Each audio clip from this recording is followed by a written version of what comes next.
Hello everyone and welcome back to the Thailand Central road trip. On this day, we've arrived at another Bangkok heavyweight, Central Ladprao.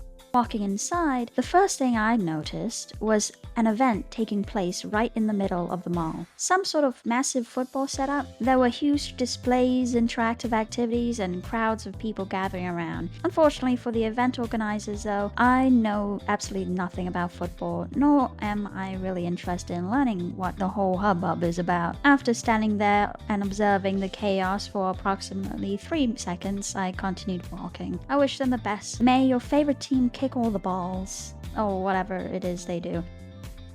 Now, if you spend any amount of time in Bangkok, you've probably heard the name Ladprao before. It's one of the city's major districts, a huge transportation hub, a shopping destination, and a place where a lot of Bangkok life simply happens. And sitting right in the middle of it all is Central Ladprao, one of the oldest and most famous shopping malls in the entire Central family.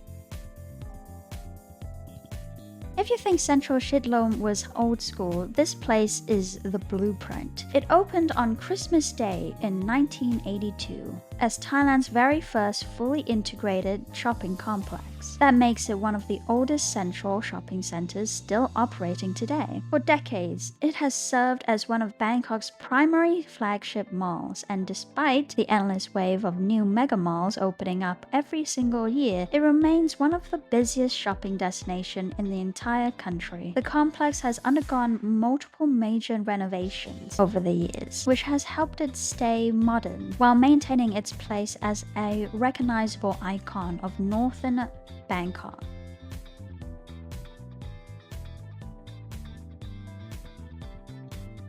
Size-wise, this place is just an absolute beast. The mall contains hundreds of stores spread across multiple floors, with retail space covering well over 100,000 square meters. It is big enough to spend an entire day here. Possibly several days if you get lost. And if you're the type of person who likes bookstores, stationery, and cute things, say bye-bye to that paycheck. One thing I've noticed is Central Ladprao feels balanced. Some malls lean heavily into luxury, others focus on entertainment. Others feel like a giant food court with extra steps.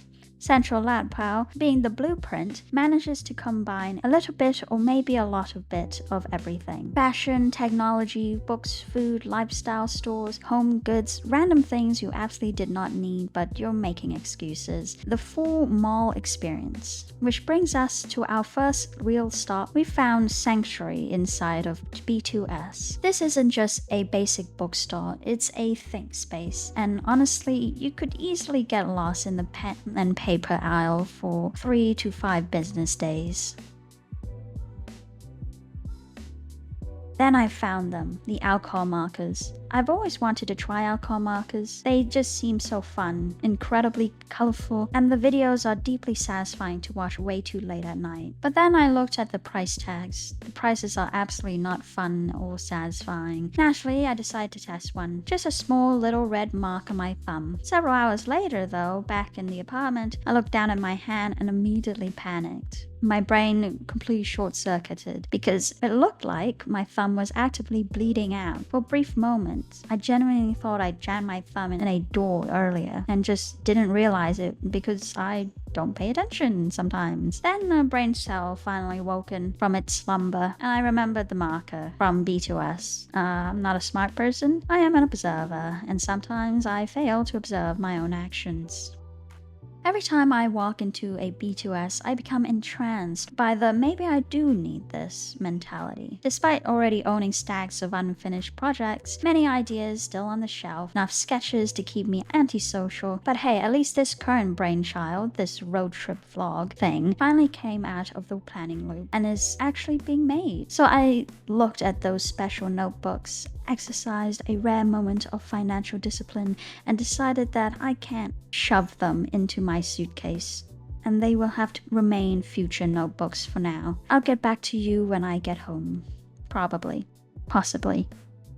Moving further, deeper inside of B2S, we stumble across the official Pokemon Play Lab. And there were Pokemon, of course, but mostly it was just a relentless, overwhelming amount of Pikachus. An amount of Pikachus that honestly felt statistically unfair for the rest of the little pocket monsters. If you're a Pokemon fan, good luck with that. After that, we stumbled across something I thought was actually quite nice. A donation shop. People can donate items they no longer need and others can purchase them for a very low price of 20 baht. It's a simple and good idea. Useful items stay useful, things don't go to waste, and someone else gets a bargain. Let's talk a little about Ladprao itself. The name Ladprao literally translates to slope of coconut, but the historical origins are a bit uncertain. Local legends say that generations ago, this vast landscape used to be covered in rolling coconut orchards, which is almost completely an unbelievable thought now when you look out the window right now and see nothing but an absolute sea of grey concrete, skyscrapers, and steel. These days, Ladprao is completely swallowed by intense urban development. Office building, high-rise condos, massive shopping centers, endless restaurants, traffic, more traffic, and on a good day, a rare moment of even more traffic. But decades ago, much of this northern area was actually considered the far outskirts of Bangkok. It was practically the countryside. As the city rapidly expanded northward, Ladprao gradually transformed into one of Bangkok's most vital commercial and residential districts. Today, it's a premier transit hub connected by both the B2S Green Line and the MRT Blue Line, making it one of the easiest stopping destinations to reach. Assuming, of course, you are smart enough to take the train. If you are driving a car here, may the traffic gods have mercy on your soul, because you will be sitting in that intersection until the next century.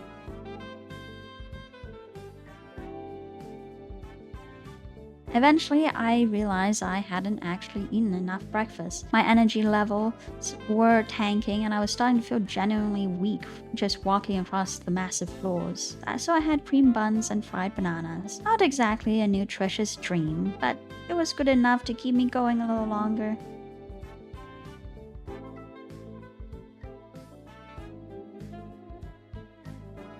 Ladprao takes its name from Clong Ladprao, a major canal that once played an incredibly important role in transportation throughout this northern part of the city. Before roads and cars became dominant, canals were the actual highways of old Bangkok. People traveled entirely by boat, goods moved through waterways, and entire communities developed exclusively around these canals system. Modern Bangkok looks completely different today, but traces of that old water-based history still remain hidden in plain sight if you know exactly where to look.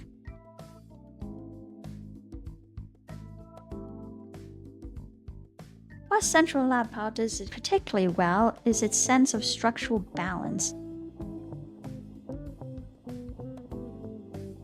As the day continued, we spent our time simply wandering through the remaining section of the mall, checking out different quirky stores and people watching.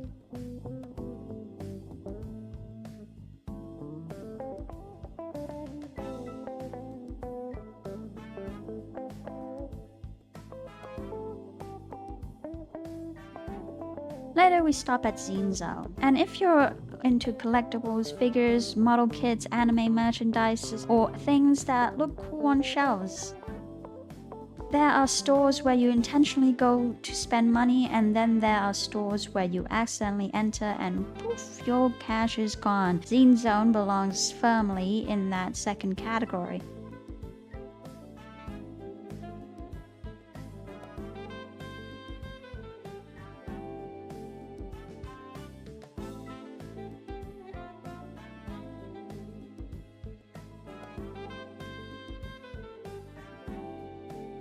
One thing I genuinely appreciate about Central Ladprao is that it feels incredibly Bangkok, not in a flashy, polished tourist trap kind of way, but in a practical, comfortable, everyday way.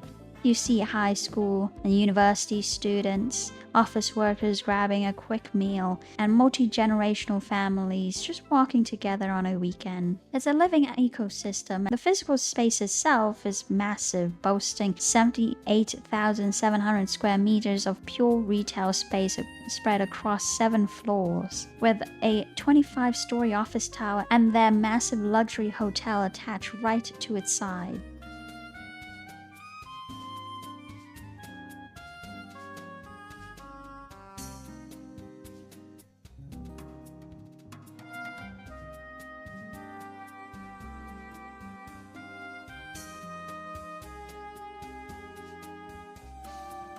Eventually, lunchtime arrived. Although I wasn't very hungry, those cream buns and fried bananas were pretty good, so lunch ended up being fairly light. Overall, Central Ladprao is a beast. It's crowded, it's historic, it's well maintained, and despite being over 40 years old, it still managed to feel completely relevant, vibrant, and modern. This is not an easy thing to pull off in the retail world. A lot of older malls become outdated, lose their foot traffic, and are left to slowly fizzle away as time passes by. Central Ladprao has masterfully managed to evolve while keeping the exact qualities that made locals love it in the first place. And the evolution isn't stopping. They are currently planning a massive future district mega collaboration with the upcoming Central Pathon Yotin flagship project right nearby, which, with what they're saying, is going to redefine this entire northern side of the city. We will be talking about that massive 21 billion baht development in future videos. And that's our visit to Central Ladprao. Thank you all so much for watching and riding along. Stay hydrated, and I'll see you next time for another stop on the Thailand Central road trip. Bye! Bye!